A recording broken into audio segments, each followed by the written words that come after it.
और अब पार्ट 2 में स्वागत है दोस्तों आपका। ये अब जो न्यूज़ है वो क्या है, basically can't reopen the school now and CBSE and student. तो इसके ज़रिए न्यूज़ क्या आई है कि अब जिस तरीके से कोविड आउटब्रेक जो हो रहा है तो उसमें भाई स्कूल जो है उसको दोबारा जो रीओपन करने का प्लान है वो कैंसिल कर दिया है उन्होंने। और एक बहुत बढ़िया समाचार ये आए हैं कि 12वीं और 10वीं की परीक्षा भैया रद्द हो गई है। तो मतलब वो दो लोग तो खुश हो गए हैं बहुत कि भाई अब एग्ज़ाम नहीं देनी पड़ेगी, ऐसे ही रिजल्ट आ जाएगा। लेकिन ये तो बहुत अच्छा हुआ कि उनका एक पार्ट जो था वो ख़त्म हो गया, अब वो आगे की ओर ध्यान दे सकते हैं। लेकिन बहुत ध्यान से दोस्तों, कहीं ऐसा ना हो जाए इसका विपरीत परिणाम भी आपके अंदर आए, ठीक है। तो अच्छे से पढ़ना और अपना ध्यान रखना, ठीक है।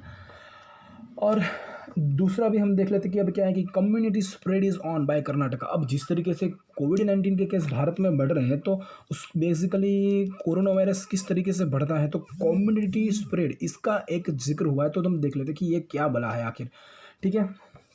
कोविड-19, ठीक है। तो अभी इसको अलग अलग आपने अलग अलग स्टेज के बारे में सुना होगा कि कोरोना वायरस अलग अलग स्टेज में है। तो सबसे हम देख लेते हैं स्टेज 1 में क्या होता है कि वो इसी व्यक्ति कोरोना वायरस पॉजिटिव होता है कि जो बाहर देश से आया है, जिस देश के अंदर कोरोना वायरस बहुत बड़ा फैला हुआ है।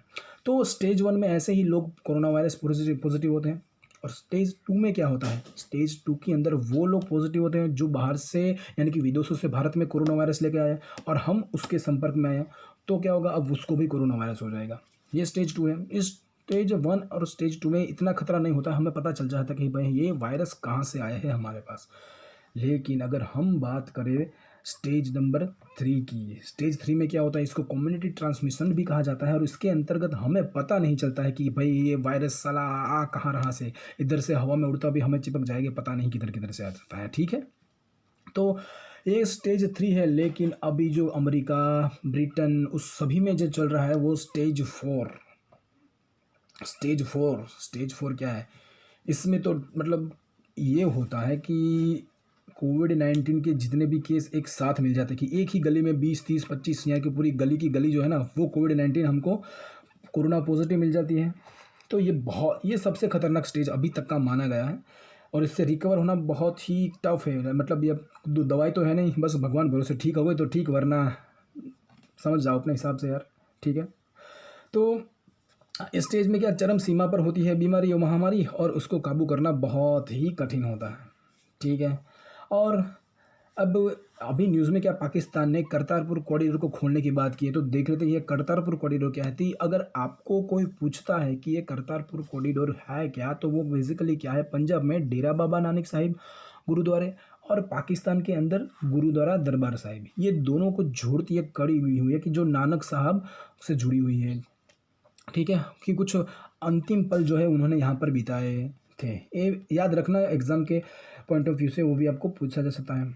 और एक बहुत ही और नया टर्म आया है इसके अंदर, वो है क्या, प्लाज्मा थेरापी। और भाई प्लाज्मा थेरापी क्या है, सीधे से उदाहरण के ज़रिए हम समझते हैं कि फॉर एग्जाम्पल आपको कोरोना वायरस हो गया और आप ठीक हो गए, तो मतलब क्या, आपके शरीर के अंदर जो है ना वो इसकी एंटीबॉडी जनरेट हो गई, ठीक है। अब आपके शरीर इतना कैपेबल है कि वो कोरोना वायरस से लड़ सकता है।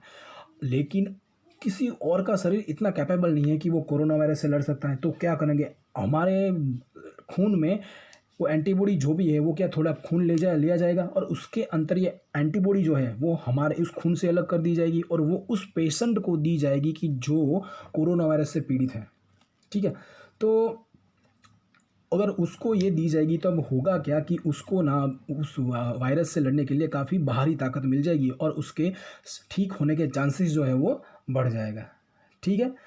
ये है कोरो प्लाज्मा थेरेपी। और अब क्या एक और बात आती है कि इसमें क्या होता है कि अलग अलग लोगों का ना अलग अलग होता है ये रिकवरी का रेट। तो ये भी बहुत बड़ी ध्यान में रखने की बात है, ठीक है।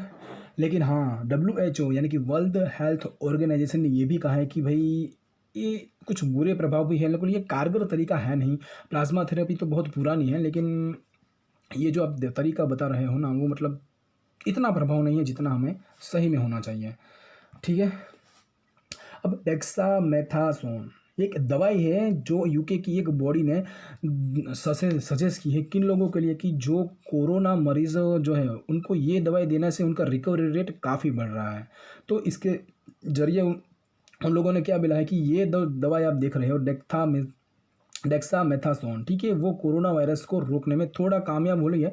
तो याद रखना कि डेक्सामेथासोन जो है वो क्या है, क्या किसके लिए यूज़ होता है, ठीक है।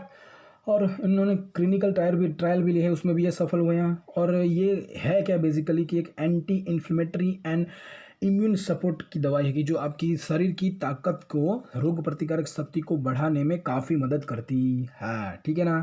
तो इसके साथ ही एक आखिरी न्यूज़, दो न्यूज़ देख लेते हैं कि क्या है। ई बसेस बाय अशोक लेलन। ये अब हम देखते हैं कि ये क्या है कि ई बस यानी कि इलेक्ट्रिसिटी से चलने वाली बसें, ये तो हमें पता ही है, लेकिन इसका एक क्या महत्व है कि भारत में जो भी ऑयल पर काफ़ी डिपेंडेंसी है। आप अभी देखोगे कि पेट्रोल की प्राइस कितनी बढ़ी हुई है, उसकी मुझे कुछ कहने की ज़रूरत है नहीं, ठीक है। तो अब क्या हुआ है बेसिकली कि अगर इलेक्ट्रॉनिक बस जो आती है तो आप हमें क्या, सिंपल यार, बहुत प्लग में चढ़ाओ और चार्जिंग करो और चलते बनो। तो इससे हमारी ऑयल जो है उसकी डिपेंडेंसी कम हो जाएगी और उसमें हमें काफ़ी जो आर्थिक मदद जो है वो मिलेगी, ठीक है। ई बसेस, ये भी ध्यान रखना। और ये कुछ पॉइंट्स और लाइंस की जो आप मेंस के एग्ज़ाम में लिख सकते हो। सबसे पहला क्या है, ऑनलाइन कोर्सेज आर नेसेसरी। हाँ माना, ये ज़रूरी है online courses, but not replace for the classroom, ठीक है। ये ऑनलाइन क्लासेस ज़रूरी है लेकिन वो हमारी जो क्लासरूम की टीचिंग फील्ड है उसको रिप्लेस नहीं कर सकते हैं दोस्तों। और कल जो हम रिपोर्ट की बात कर दी थी कि वर्ल्ड ड्रग रिपोर्ट 2020, उसके अंतर्गत क्या एक बात सामने आई है कि भैया 26.9 करोड़ लोग जो है ना, वो लोग मतलब ड्रग्स का इस्तेमाल करते हैं। तो ठीक है, I hope you like us, आपको पसंद आया होगा और अब आपको कुछ नई बातें भी सीखने मिली होगी, ठीक है। इसके साथ ही आपका बहुत बहुत धन्यवाद दोस्तों हमारे वीडियो देखने के लिए। Thank you.